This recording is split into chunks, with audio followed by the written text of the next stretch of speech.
se retrouve pour une nouvelle vidéo. T'as compris?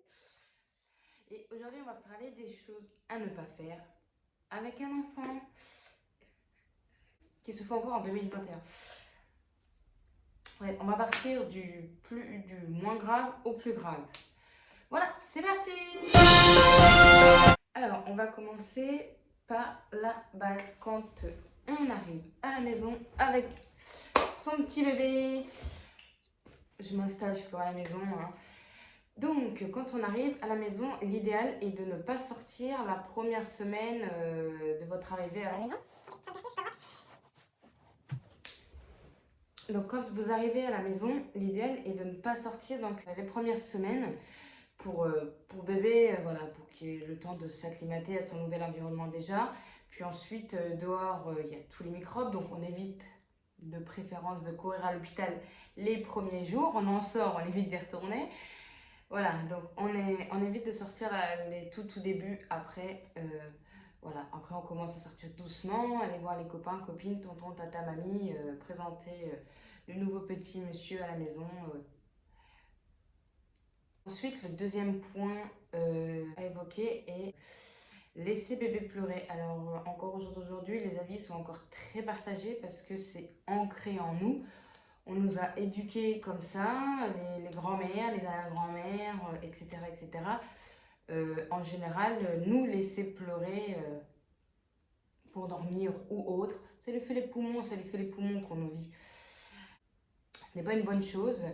Donc si bébé pleure, c'est qu'il y a une raison. Qui dit raison dit si bébé pleure, dit raison. Donc on ne laisse pas bébé pleurer. Voilà. En tout cas, pas plus de quelques minutes, quoi. Plus de 5 minutes environ. Voilà, s'il se calme au bout des 5 minutes, c'est que ça va. On le laisse tranquille, on le laisse se reposer. Et si au-delà des 3-4 minutes, 5 minutes, il continue de pleurer, bien évidemment, on part tout de suite voir ce qui ne va pas, le réconforter, le consoler et voir ce qui ne va pas, pourquoi il pleure, bien évidemment. Troisième point, évitez de prendre l'avion avec votre enfant parce que c'est pas bon pour eux. Ça leur fait souvent mal aux oreilles ou mal à la tête. Et c'est pour ça aussi qu'on dit des fois oh, j'ai pas envie d'être la maman avec son enfant dans l'avion, etc. Mais c'est parce que aussi les bébés ont du mal avec ça, avec les avions. Et donc, on a les fameux bébés pleurs dans l'avion, voilà, ce que peu de monde aime, mais c'est parce qu'ils ne se sentent pas à l'aise dans l'avion, tout simplement. Voilà, ils ont quelque chose qui ne va pas. Après, ça peut être tout à fait autre chose, mais en tout cas, ils supportent mal, en tout cas, l'avion quand ils sont petits. Donc, plus tard vous prenez l'avion avec votre enfant, mieux c'est. Ensuite, parlons des parents et non des petits bébés. Les embrouilles, les embrouilles entre vous et moi. On le sait quand on a un enfant, on s'embrouille avec son mec ou sa meuf. On le sait, les gars. Arrêtez de faire style. On le sait. On est tous pareils. Que ce soit l'éducation, un manque de sommeil, de la fatigue, quelque chose qui va pas, les hormones, on s'embrouille. Et qu'est-ce qu'on fait? On s'embrouille devant qui? Devant bébé. Non, non, non, non. Voilà, non, franchement, il faut éviter au maximum de vous embrouiller devant votre enfant. Voilà. C'est pas nouveau, je sais, des fois c'est dur, ça sort, ça pète. Mais si vous sentez que ça va péter, que vous allez vous embrouiller, dites-lui t'inquiète, on règle ça après. Toi et moi, entre deux murs, on va régler ça. Voilà, mais entre vous, la petite castagne. Après, une fois que bébé est couché, une fois que bébé est parti à la crèche ou autre, vous allez régler ça. Peu importe un moment dans la journée où vous êtes ensemble et vous réglez vos soucis. Ou si monsieur ou madame part au travail, vous réglez ça après le travail. Ça peut attendre, c'est pas grave. Passons aux choses sérieuses. Ce qui est triste à voir, parce que pour moi c'est triste, c'est vraiment triste, je ne comprends pas les gens qui s'occupent mal de leur enfant en général. Mettre son enfant avec soi quand on est à une fête. C'est-à-dire qu'on fait la fête et que bébé est là dans vos bras, ou à côté en train de jouer, de marcher, vous êtes là en train de cloper, de crier, la musique à donf, tout le monde s'éclate. Pourquoi tu fais ça? Genre, non, ça me semble, voilà, vraiment, ça à ne pas faire. No way.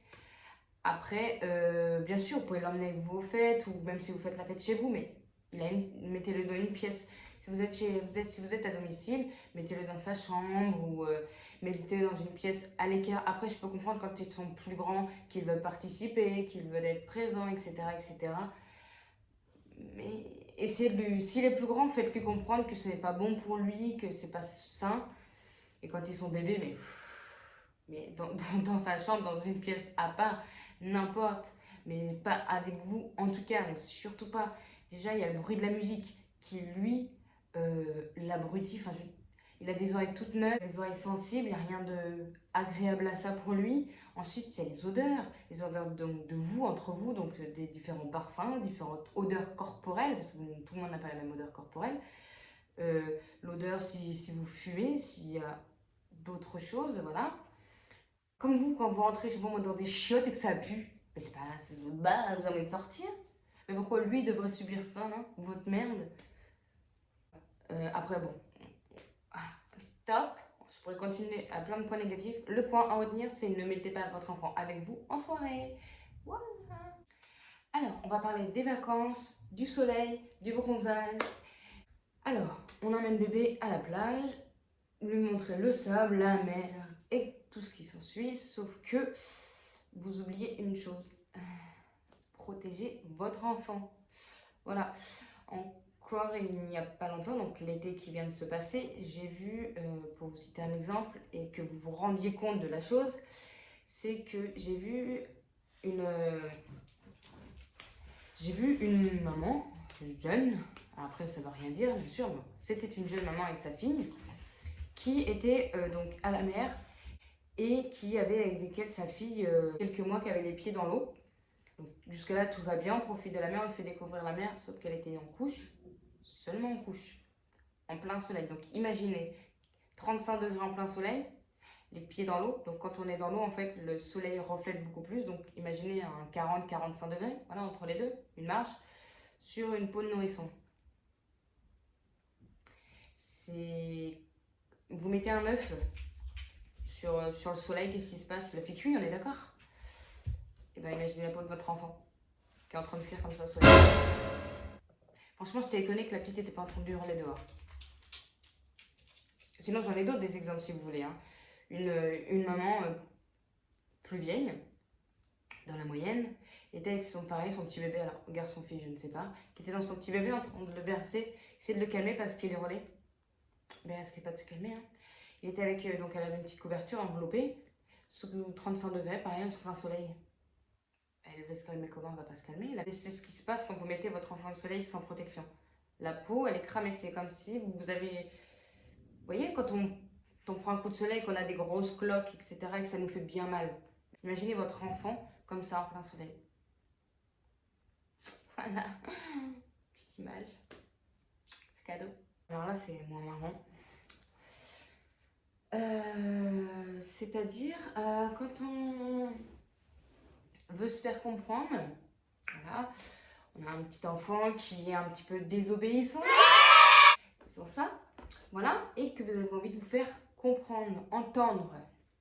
Donc, la plupart des personnes réagissent comme nous tous, nous réagissons, c'est-à-dire qu'on va élever la voix, on va se mettre à crier dans tous les sens pour lui dire « Oh, wow, wow, calme, oh », voilà, pour calmer les choses. Alors qu'en vrai, ça n'aboutit à rien, à rien. Je pense que vous-même, vous devez au moins avoir une connaissance quand on crie après notre enfant, qu'est-ce qui se passe? Rien, soit ça empire, soit il se passe rien, soit vous criez plus fort, vous vous énervez parce qu'il se passe rien. Alors que vous stoppez votre enfant ou vous prenez un temps, vous prenez 2 minutes et vous lui expliquez le pourquoi du comment il ne faut pas faire ça, pourquoi il faut se calmer, voilà. Sans crier, juste expliquer les choses. L'enfant va beaucoup plus être réactif à ce que vous dites, puisque vous lui parlez calmement, vous lui expliquez une chose, que de... Voilà. Donc c'est ne pas crier, voilà. Bien sûr, je comprends tout à fait, je ne juge personne, hein, il y a toujours des moments où... Hein, mais bon. Là, on commence dans les cas un peu plus graves et moins fréquents, mais encore aujourd'hui énormément fréquents. À l'heure actuelle, malheureusement, les bébés secoués, voilà, ça arrive beaucoup trop souvent. Encore, malheureusement, si vous voyez secouer leur enfant, essayer de faire quelque chose, hein, bien sûr, parce que personne n'aime être secoué, et encore moins l'enfant. Et si vous saviez les séquelles à l'intérieur qu'ils ont, même pas vous essayerez, vraiment. À part des effets négatifs, il n'y a aucun effet, hein, bien évidemment. Et puis, ça peut engendrer des choses très graves, comme des problèmes psychologiques ou des problèmes, comment on dit, pas des maladies, mais... j'ai perdu mon mot.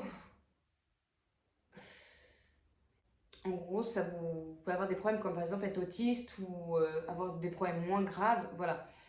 En gros, vu que ça endommage votre cerveau, bah, du coup, il y a des effets forcément. Vu que le cerveau est trimballé, ça a forcément des effets. Ou même, vous pouvez lui casser des côtes parce que vous serrez trop fort ou lui faire des bleus ou autre. Voilà, il y aura forcément un effet qui est négatif pour lui. Et honnêtement, pour vous, je vois pas l'effet que ça vous procure, à part d'être sadique. Donc ne surtout pas faire ça s'il vous plaît. Merci. Je viens chez vous, ça l'engule.